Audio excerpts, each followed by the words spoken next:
2장부터 본격적인 내용으로 이제 들어갑니다. 자신이 사도직에 대한 변호를 합니다. 좀 계속 여기서도 사도직이 나오죠. 갈라디아서에서도 그렇게 사도직에 대해서 고민을 많이 했는데 여기서는 약간 갈라디아서하고 뉘앙스는 조금 다릅니다. 데살로니가 교인들이 자신을 아까 오해하는 부분들에 대해서 내가 어떤 사람인지에 대해서 상세하게 설명을 해주는 그런 차원에서 사도직을 좀 얘기한다고 여러분들 이해하시면 되고요. 바울은 자신이 하나님께 선택받았기 때문에 사람에게 이득이나 영광을 받지 않으려고 한다는 거죠. 사도 바울은요.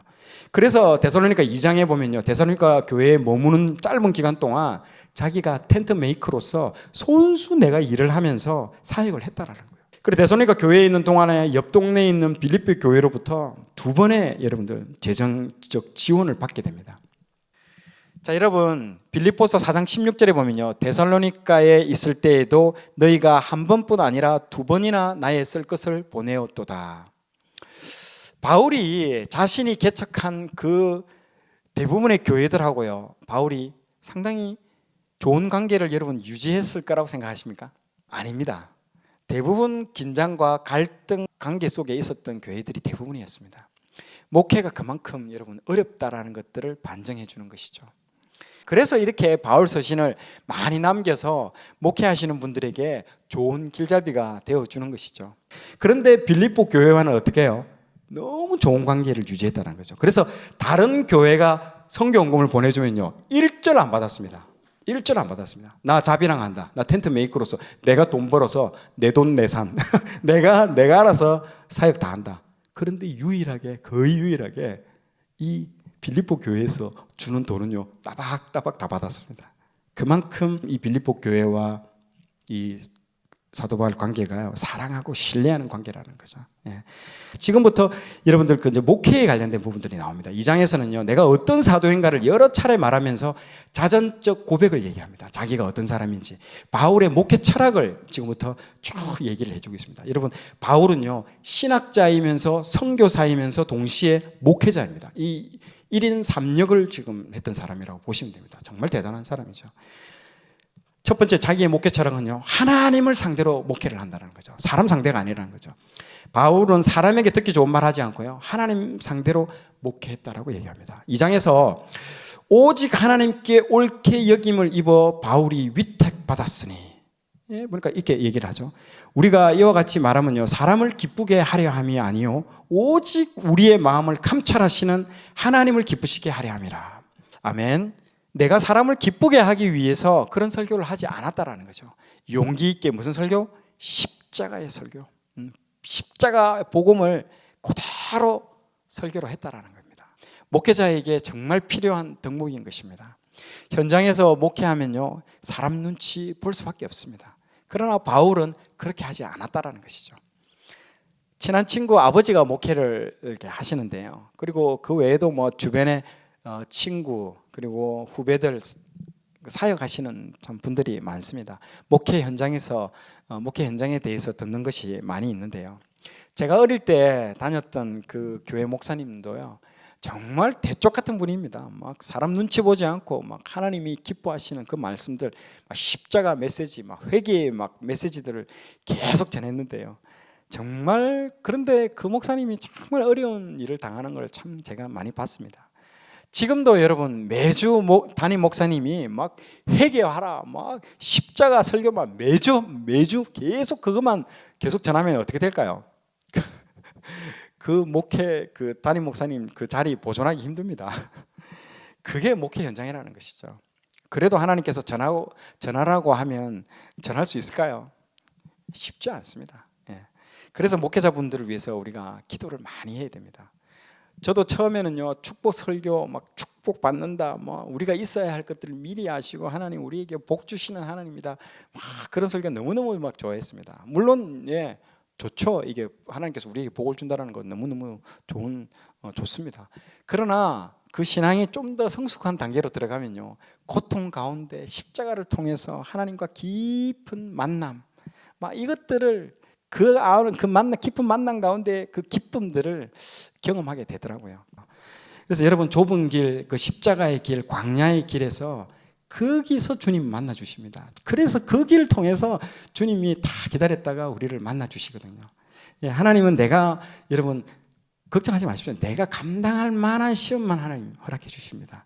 예, 그렇기 때문에 제가 한 번씩 이건 너무 어려운 거 아닌가, 왜 이런 나한테 시험을 주시는가 할 때마다 저 안에 제 마음 깊은 곳에는 어떤 마음이 있냐면요, 야, 하나님 이런 어려움까지 나한테 허락해 주신단 말인가 하면서 약간 내 안에 그런 말하지 못한 기쁨이 있습니다. 이 정도까지 하나님이 내 믿음을 이제는 인정해 주신다는 말인가 하면서 약간 기쁨이 있어요, 진짜로. 그래서 고통 가운데 기쁨이 있다는 걸 그걸 한번 여러분들 그 단계까지 한번 꼭 가보시길 바랍니다. 예, 아브라함도 여러분 마지막 단계에서 받은 것도 축복이 아닙니다. 테스트를 받은 거예요. 이삭을 바치라는 그 테스트를 받은 거예요. 예수님이 그 고통에 함께 참여하는 것이 얼마나 기쁜지 여러분들 한번 꼭 경험만 해보십시오. 내가 그분의 고통에 다는 아니지만은요, 조금만이라도 알게 되면요, 그리고 참여하게 된다면요, 이것을 경험한 사람은 정말 다른 거 구하지 않습니다. 오직 하나님 얼굴만 구하게 되는 것이죠. 꼭 여러분들이 그런 고통에 참여하시고 축복받는 놀라운 역사 일어날 줄 믿고 선포합니다. 예, 아멘. 잘 안 나오시죠? 예. 예. 두 번째, 하나님 아버지의 그 마음으로 목회를 한다는 거죠. 바울은 그 십자가의 복음을 그대로 전하면서도 동시에 교인을 아버지와 유모의 그 심정으로 돌아보기를 했다는 거죠. 계속 그런 십자가의 설교, 회개의 설교만 할 뿐만 아니라 내가 유모로서, 정말 부드러운 아버지로서, 심정으로서 이 성도들을 잘 보살폈다는 거죠. 예. 그래서 2장 7절에 보십시오. 너희 가운데 유순한 자가 되어 유모가 자기 자녀를 기름과 같이 하였다라고 이렇게 표현을 하고 있습니다. 온유한 유모가 갓난아기를 대하듯이 내가 너희들을 대했다는 거죠. 얼마 안 됐잖아요. 3주밖에 안 됐다고 하니까. 세 번째는 자비량입니다. 자기가 벌어서 다 했다는 거죠. 이게 사랑이죠. 내가 너희들을 너무 사랑하기 때문에 너희들한테 폐를 안 끼쳤다는 거죠. 다음 장 넘겨보십시오. 그래서 2장 9절에 보면요, 너희 아무에게도 폐를 끼치지 아니하려고 밤낮으로 일하면서 너희에게 하나님의 복음을 전하였다라고 이렇게 되어 있습니다. 그 당시의 가옥 구조는요, 1층이 상점이고 2층이 보통 잠자는 곳입니다. 그래서 1층에서 텐트 메이커 막 가죽을 다듬고요, 밤 되면요 2층에서 말씀 전하고, 그러다가 유두고 떨어져가 죽고 이런 장면이 나오잖아요. 그런 겁니다. 그 가옥 구조를 여러분들 잘 보셔야 됩니다. 그런 것들. 예, 그러면서 데살로니가 교회의 본격적인 세 가지 문제, 이제 본격적으로 들어갑니다. 첫 번째가 믿음을 가진 후에 그 세속 사회로부터 오는 그 핍박과 공격을 받는데, 이 데살로니가 전서 3장을 통해서 가족과 직장에서 쫓겨난 사람들에게 격려와 용기를 주는 말씀을 해주고 있습니다.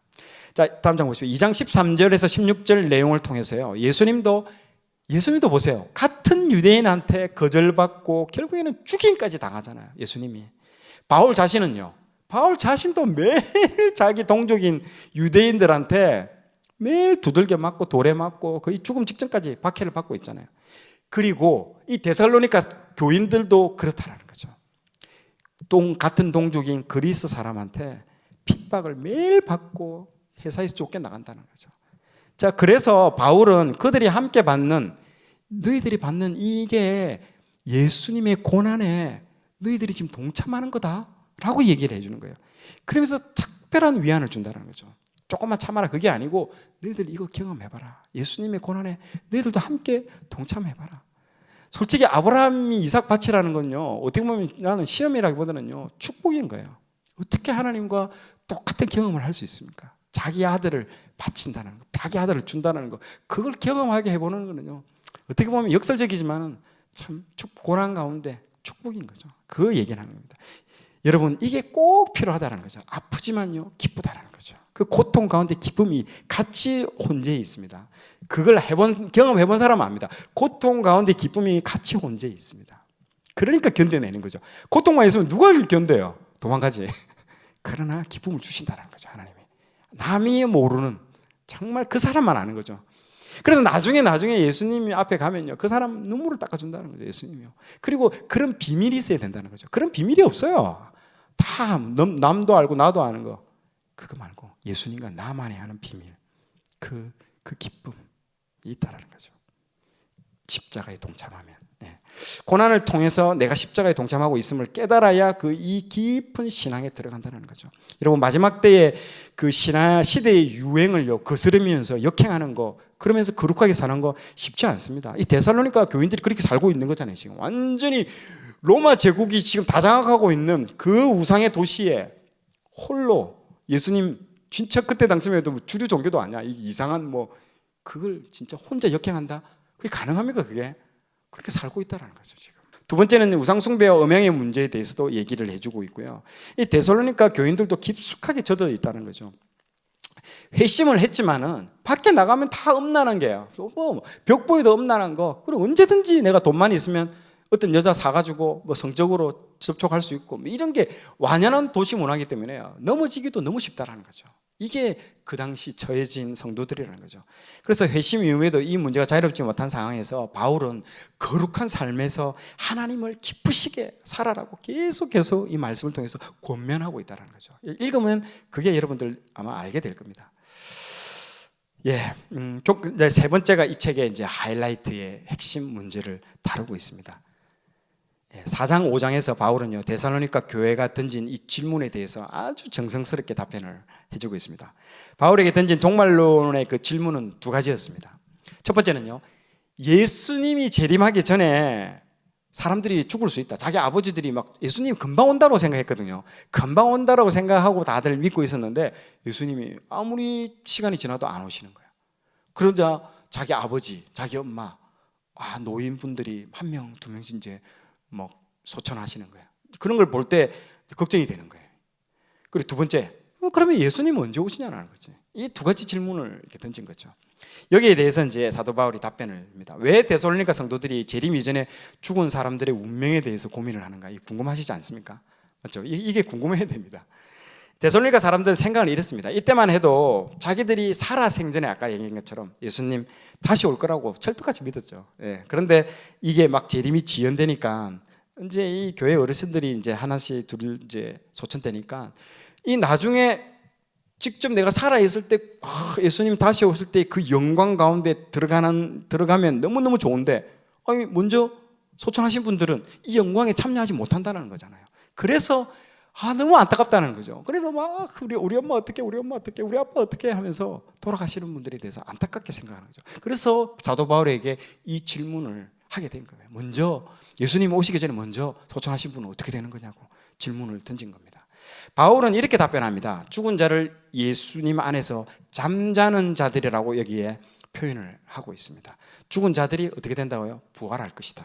부활할 것이다. 어디서? 예수 안에서. 예수 안에서. 이 말은 이제 연합이 이루어진다는, 연합을 뜻하는, 그렇기 때문에 우리도 죽고 부활한다는 것입니다. 그래서 예수님의 운명에 우리도 똑같이 어떻게 참여한다라고 지금 얘기합니다. 계속 참여에 대해서 얘기를 하고 있습니다.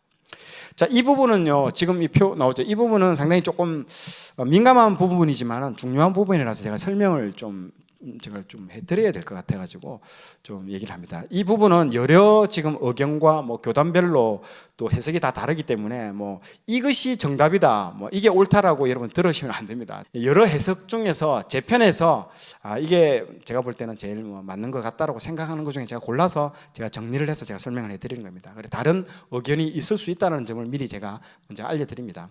앞으로 일어날 일들에 대해서 데살로니가 전서하고 요한계시록 20장이 이렇게 여러분 이 두 책이 연결이 되어 있습니다. 그래서 그 부분들에 대해서 제가 정리를 해서 이렇게 어떤 신학자들, 아주 정통 신학자들이 정리하고 있는 것 중에 하나를 선택해서 제가 정리를 했습니다. 계시록에는요 어떤 부분만 나오냐면 저기 지금 보고 계시는 부분 중에 둘째 부활과 첫째 사망, 이 두 가지 단어만 딱 나옵니다. 계시록 20장에는요 둘째 부활과 첫째 사망이라는 단어만 나옵니다. 그러면 둘째 부활이라는 말이 나온다는 말은 첫째 부활도 있다라는 말이겠죠. 그리고 첫째 사망이 있다는 말은 둘째 사망이 있다라는 말로 추론해서 지금 표를 만드는 겁니다. 그래서 첫째 사망, 첫째 부활, 그리고 예수님이 재림하시고 둘째 부활, 둘째 사망으로 이렇게 정리를 했습니다. 자, 여러분, 모든 인간은 한 번은 죽습니다. 이것이 첫 번째 사망입니다. 그러나 신자들의 그 영혼은 몸에서 분리되어서 하나님 계신 곳으로 갑니다. 거기서 깊은 안식을 누린다는 거죠. 이것이 첫째 부활입니다. 이 거지 나사로라든지 예수님 십자가 옆에서 죽었던 그 강도 한 명 있잖아요. 낙원에 이를 것이다라는 그 얘기를 지금 얘기를 하는 겁니다. 예, 이 첫째 부활이고요. 그러다가 예수님이 재림할 때 이미 죽은 자들은 몸이 부활을 하게 되는 것이죠. 그때까지도 살아있는 신자들은요, 몸이 신령한 몸으로 이제 이게 변형이 됩니다. 변형이 돼서 이게 둘째 부활을 얘기를 하고 있습니다. 이때 몸이 부활할 때 신자들과 불신자들도 둘째 부활을 모두 경험합니다.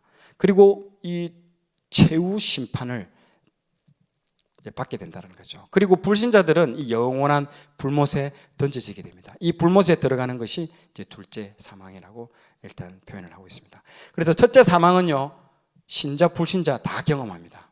그리고 첫째 부활은요, 신자만 경험합니다. 그러니까 믿는 사람만 올라가는 거냐. 둘째 부활은요, 신자 불신자 다 경험하죠. 둘째 사망은요, 불신자만 경험하고 그렇게 영원한 지옥에 들어가는 것이죠.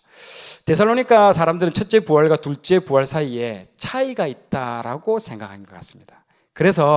그런데 바울은요, 데살로니가 전서 4장 13절에서 17절에서 첫째 부활과 둘째 부활 둘 사이에는 아무런 차이가 없다라고 말을 해주고 있습니다.